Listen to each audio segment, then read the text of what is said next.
There I lay, face up in the cool morning's dew-covered grass, waiting for a whistle I knew would come at any second, knowing full well Anthony Harrell was a couple yards away on the ground waiting for the same.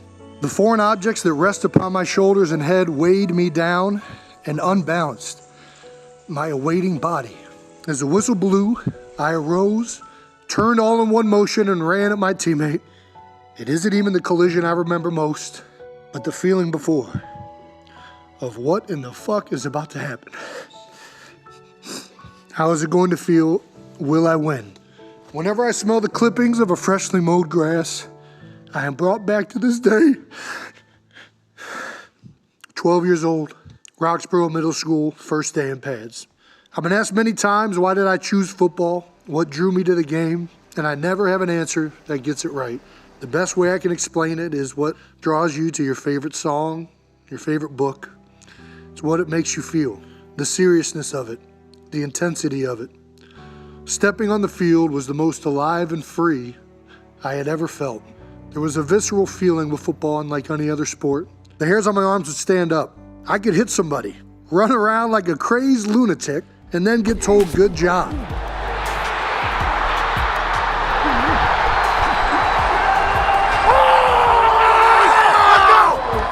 I loved football, whether it was in my backyard with my brother, on the playground with my friends, or suiting up on Friday nights at Cleveland Heights High School. I loved everything about it. Although I hadn't met him yet, Jeff Stoutland often shares a quote his father would tell him. More often than not, the easy way is the wrong way. Football was hard, much harder than any sport I had ever played, physically and mentally. In most other sports, I was bigger, faster, stronger than everyone else. On the football field, those traits were matched. On the lacrosse field, I felt like LeBron James. On the football field, I was Billy Hoyle. I loved the challenge that football was. The joy of winning, the agony of defeat, the anxiety of the unknown, and the camaraderie of my teammates.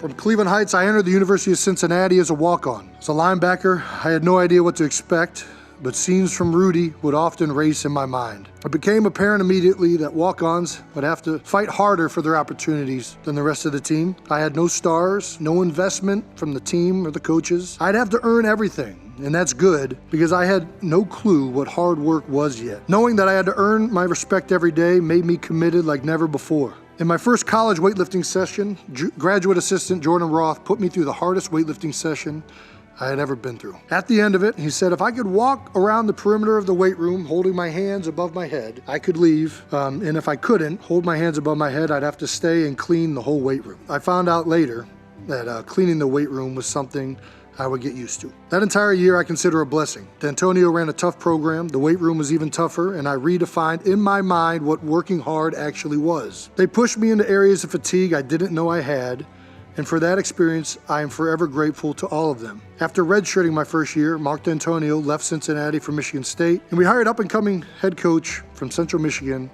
Brian Kelly. This turned out to be the biggest turning point in my career. Not because of Brian, he was great and we enjoyed tremendous success together, but because he brought with him strength coach Paul Longo. 2 weeks into winter workouts, Paul whispered to me in the middle of warm-ups, "You'd make a great center." I shrugged it off. Offensive line? Never in a million years did I think I'd play that position. Paul was different. As opposed to working guys into the ground, his motto was work smarter, not harder. His main goal was to improve us as athletes and make us stronger, faster, more explosive. He didn't care about anything else. Once during a conditioning drill, I saw a teammate struggling to keep up during a run, so I slowed down to encourage him, and he yelled at me. He said, "You run this exercise the best you can. Lead from the front. It's my job to take care of the back." Paul moved me to offensive line that spring, and it ended up being the single greatest move that ever happened to me. After my senior year ended, it became apparent the NFL would be an opportunity, although few teams had interest in a lineman that weighed 280 pounds. Lucky for me, the Eagles had just hired Howard Mudd, a legendary coach who valued offensive linemen for their athleticism more than their size. Having watched and emulated Jeff Saturday in my own game, it all felt too perfect when the Eagles selected me in the 6th round. Immediately after being drafted, my agent, Jason Bernstein, said, "You have no idea how perfect this is. You're going to fit in great in Philadelphia. This is your kind of town." 13 seasons in Philadelphia, and I look back on a career filled with ups and downs. When I look back down the road, I'm sure there are things I will forget. but these are some of the things I'm sure I won't. I won't forget the call I got from Andy Reid on draft day, and my father rushing into the room with tears streaming down his face as his son's dreams had just been realized. It had just been announced on TV I had been drafted by the Philadelphia Eagles. And I won't forget 2 years later, that same man and my brother receiving a call and him being drafted by the Kansas City Chiefs. This time, the tears streaming down both my father and I's face as my brother had just realized his own. I won't forget the first time I saw Jason Peters do a one-on-one pass set with Trent Cole and being amazed at the speed, balance, and power I had just witnessed. It reminded me or looked like a grizzly bear wrestling a panther. It was so impressive it made me question if I was good enough to play it in this league. I watched the next couple guys go and thought, okay, I can do this. I won't forget Chip Kelly's first game as Eagles head coach against the Washington Redskins. We ran close to 50 plays in the first half. We were so tired, but it didn't matter because they couldn't stop us. The NFL had never seen something like this before. I remember all of us thinking after that game, this is going to change the NFL. I won't forget walking out onto a snowless field before warm-ups against the Detroit Lions, and then walking out of the tunnel to a blizzard. The snow continues to come down, and it has intensified. The Lions in white jerseys blended into the snow so well I could not see the secondary of the defense, and the second half was all LaShawn McCoy. He somehow figured out a way to cut on a dime that day, and man, it was incredible to watch. It was probably the most fun game of football I've ever been in. It felt like we were all kids again that day, just playing in the backyard. I won't forget finding out in the 2017 Rams game that Carson Wentz had tore his ACL. The whole team had an uneasy feeling in the locker room, all of us questioning what this would mean, until Malcolm Jenkins addressed the team. He gave a very typical Malcolm speech, invoking confidence in who we were, and breaking it down with his patented, we all we got, we all we need. I won't forget Nick Foles having the game of his life on the biggest stage possible, and the biggest dick on the team going up to Doug Peterson and asking for the Philly special, and Doug Peterson having the biggest balls in the stadium to say, yeah, let's do it. And Brandon Graham finding a way to stop Tom Brady once, literally once, and the way the ball hung in the air on that last Hail Mary and how it felt like an eternity. When it finally landed, running onto the field, looking for a flag, anything that would mean it was over. We had done it. I won't forget the parade and what it meant to the city of Philadelphia, the joy it brought our community, and the closure it gave to so many. The stories from fans that had been waiting generations for that moment fulfilled that triumph to another level. On the route, I remember meeting a woman with ashes of a dead relative whom she had promised wouldn't miss the parade if the Eagles had ever won it. A speech that had written itself, and one that had symbolized what we had all lived as players, as a team, and as a city. That wasn't my speech, it was Philadelphia's. This is where it's going to go off the rails. I won't forget falling short to the Chiefs and the conflicted feeling of immense heartbreak I had selfishly for myself and for my teammates. And at the same time, the amount of pride I had that my brother had climbed the mountaintop once again. We have a small family, no cousins, one aunt, one uncle. It was really my brother and I our whole lives. We did almost everything together, competed, fought, laughed, cried, and learned from each other. We invented games, imagined ourselves as star players of that time. We'd envisioned making the winning plays day after day on Kohler Ridge Road. We won countless Super Bowls in our minds before ever leaving the house. There is no chance I'd be here without the bond Travis and I share.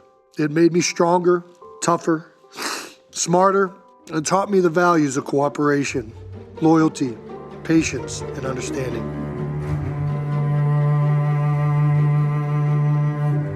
I saw firsthand the wrath of the Eagles fans in the 2016 Eagles season.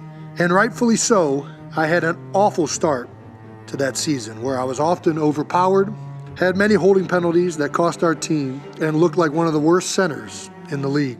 I was wanted out of town by nearly everyone, and it wasn't just the fans that wanted me to gone. It was nearly everyone in this organization. That offseason, I heard trade rumors galore and speculation I'd be cut. I imagine if the Eagles had received a trade offer for a brand new set of washing machines, they may have pulled the trigger. Hell, if I was in charge, I would have pulled the trigger. There's only one person in this building who still wanted me, and it's he who I have to thank most for the career I've had. That's Jeff Stoutland. No one has been more influential or meaningful to my success on the field in my career than Stout. I think one of the greatest things a human being can give another is belief. Well, I am lucky. My whole life, I have been surrounded by people that have believed in me. My father, my mother, my brother, Paul Longo, Howard Mudd, and in my darkest hour as a Philadelphian, Stout was the one who believed in me. He was adamant my problems could be fixed with proper technique, fundamentals, and work. And work we did.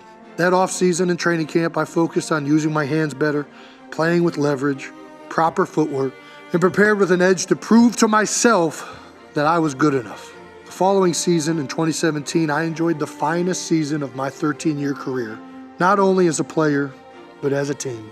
And it meant more because of the struggles and work we had been through. Without him, I doubt any of this would have been possible, or that I'd still be here. And so this all brings us here to today, where I announce I'm retiring from the NFL after 13 seasons with the Philadelphia Eagles. And today, I must admit, I am officially overrated, vastly overrated. But fuck, it took a lot of hard work and determination getting here. I have been the underdog my entire career, and I mean this when I say it. I wish I still was. Few things gave me more joy than proving someone wrong. I relish doubters. They fueled a fire within. I suspect that comes from an upbringing where my parents would tell me, Jason, you can be anything in this world you want to, as long as you put your mind to it and work hard to achieve it. So whenever I was faced with doubt in my career, be it from fans, from coaches, even from my own teammates, the American dream would burn from deep inside my bones. Thank you, Philadelphia. From the bottom of my heart, thank you for letting me represent this city and allowing me into your homes every Sunday. It has truly been a privilege. You have all been so good to me and my family. It has always been a goal of mine to play my whole career in one city, and I couldn't have dreamt a better one and a better fit if I tried. I don't know what's next, but I look forward to the new challenges and opportunities that await, and I know that I carry with me the lessons from my time here, and that forever we shall all share the bond of being Philadelphians.